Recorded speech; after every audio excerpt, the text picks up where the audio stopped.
5 heures du matin. Bouleversé, un homme nous dit: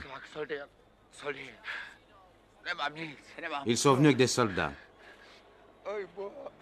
Ils veulent tout tenir par la force. Ils veulent tout casser. Ils ont des tanks, ils ont des armes.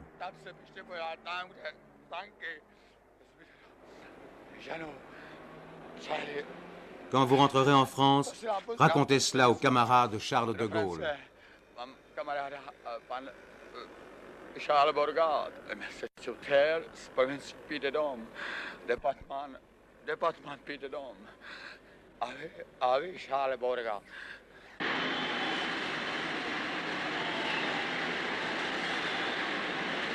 « 6h30.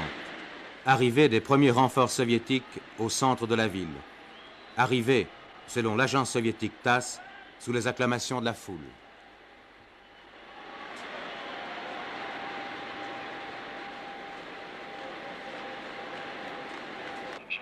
Les gens sont consternés. On crie aux Russes: « Rentrez chez vous, vous êtes des nazis. »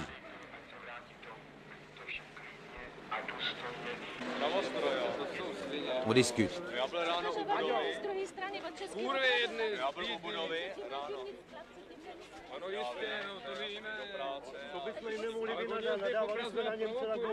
Parfois, de vieux réflexes se réveillent. Cet homme n'est pas d'accord avec la foule. Il dit que les Russes ont raison. «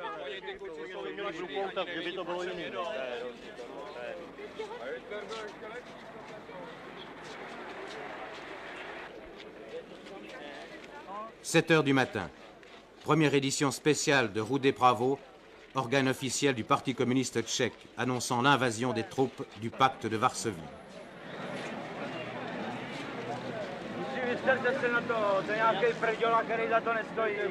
C'est terrible, je ne comprends pas, je ne le comprends pas.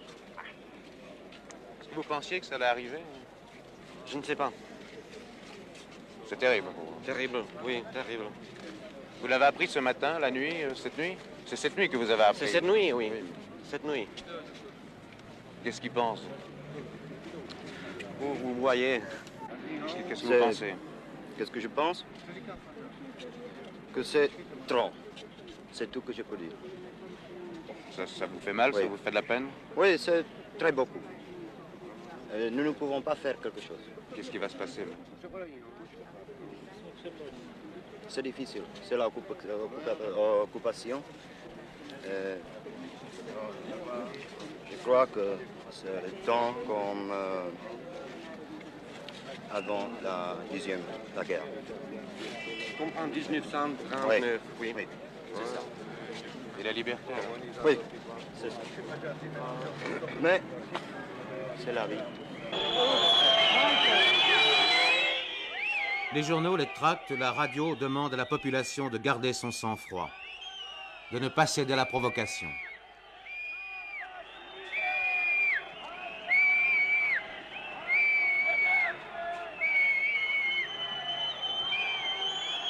Mais beaucoup ne peuvent retenir leur colère. On entend les cris de « Rousski domoy », « Russes, rentrez chez vous ».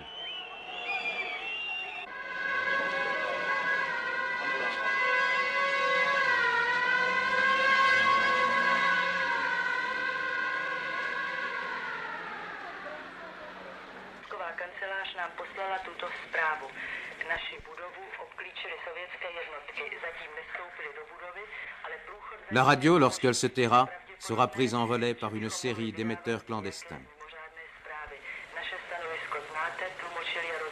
7h30. Les premiers chars soviétiques investissent l'immeuble de la radio. Ils feront usage de leurs armes. À ma connaissance, il n'y a pas eu de tir direct dans la foule, mais sur des immeubles. Les balles perdues, cependant, font des victimes.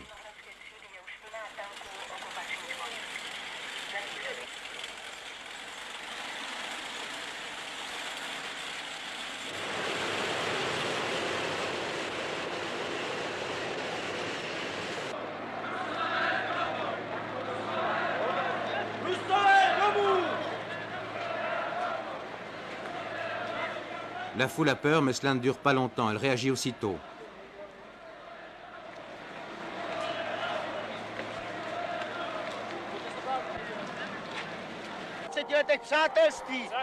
Do bezbranného lidu. Ça c'était devant la maison de la radio il y a 5 minutes. Devant la maison de la radio il y a 5 minutes, on a attendu le tirage. Alors c'est ça, 2 Tchèques ont été tués. Postřelili mladýho kluka jednoho do břicha, druhého do krku. Jedno děvčátko. Stříleli do oken rozhlasu. Do oken. Do zdí. Ani Hitler se tak nechoval, když obsazoval Československo v roce 1939. Ce sont les frères.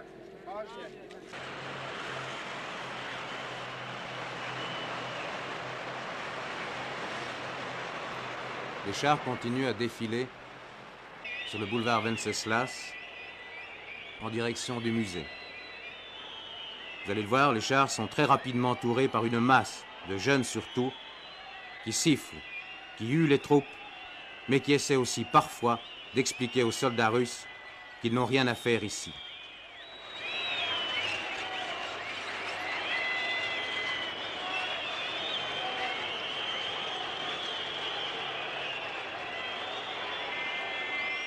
Il s'explique en russe avec les soldats. Le russe, vous le savez, est la deuxième langue officielle du pays.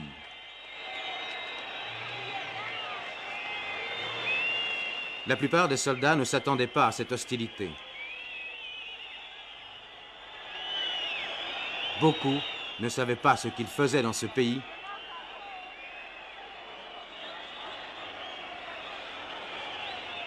Certains ignoraient même qu'ils étaient en Tchécoslovaquie.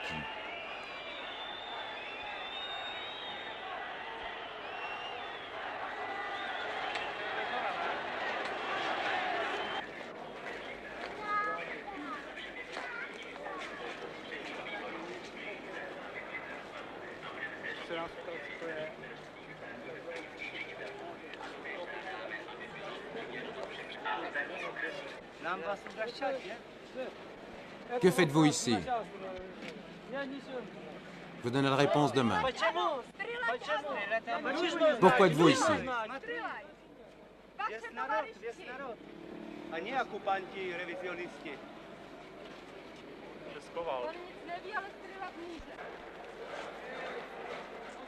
10 heures du matin.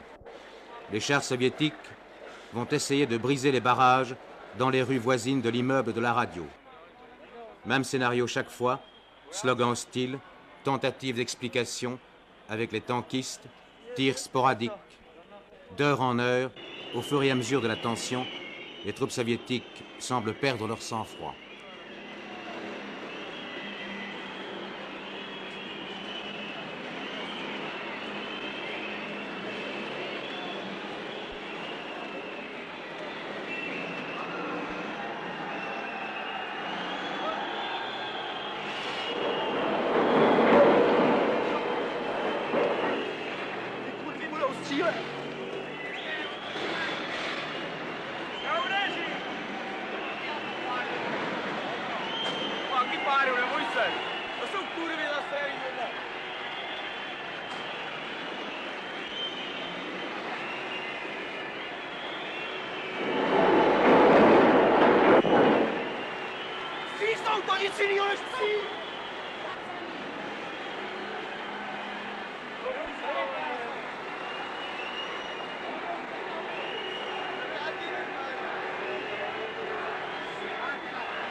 Les Russes tirent aux petits canons dans les barrages.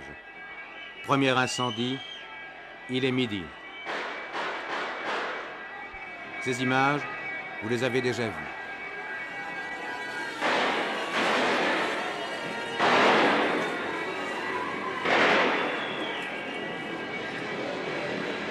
Ces images ne sont pas neuves, mais elles font partie du drame de cette journée.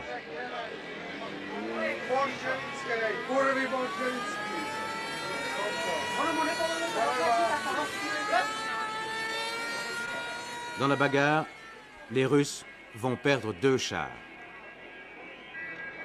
Et vous le verrez, la tâche des pompiers est particulièrement difficile.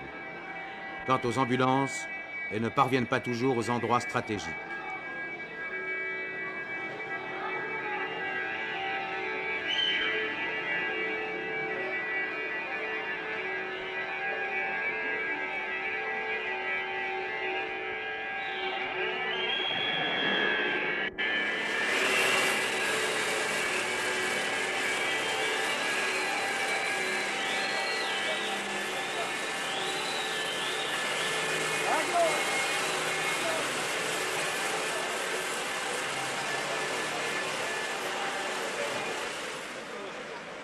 Pour détruire les chars, ici pas de cocktail Molotov, mais des coups de pioche dans les réservoirs d'essence à l'arrière du char, réservoir d'essence particulièrement vulnérable, puis une allumette.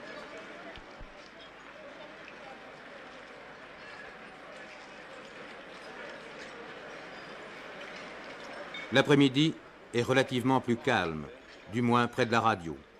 Dans les faubourgs, on entend ça et là des bruits d'armes automatiques. La plupart des magasins ont été fermés ce jour-là, les ménagères ont stocké des provisions, il n'y a plus d'essence aux pompes. Mais c'est loin d'être la résignation. En quittant Prague avec un convoi de touristes, les gens nous acclamaient au passage, des femmes pleuraient, un homme, les mains jointes, nous suppliait de raconter ce que nous avions vu. Nous l'avons fait, je vous assure que ce n'est pas sans émotion. Chez vous, vous êtes des nazis.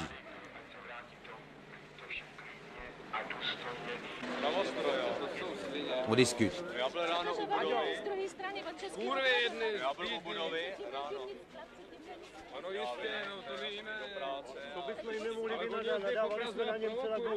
Parfois, de vieux réflexes se réveillent. Cet homme n'est pas d'accord avec la foule.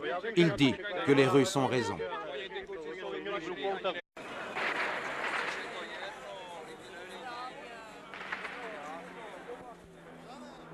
5 heures du matin. Bouleversé, un homme nous dit «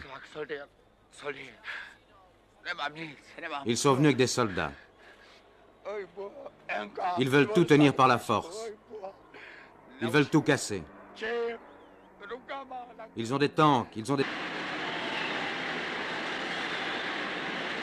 6h30. Arrivée des premiers renforts soviétiques au centre de la ville. Arrivée, selon l'agence soviétique TASS, sous les acclamations de la foule.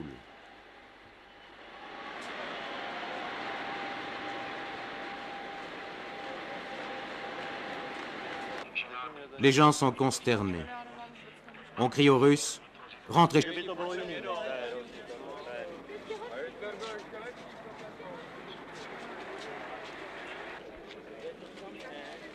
7 heures du matin. Première édition spéciale de Rude Pravo, organe officiel du Parti communiste tchèque, annonçant l'invasion des troupes du pacte de Varsovie.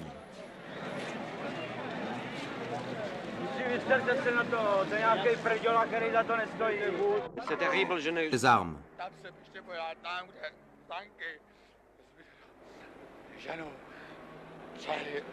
Quand vous rentrerez en France, racontez cela aux camarades de Charles de Gaulle. Charles Borgard, Massachusetts, province Piedmont, département Piedmont. Avec Charles Borgard.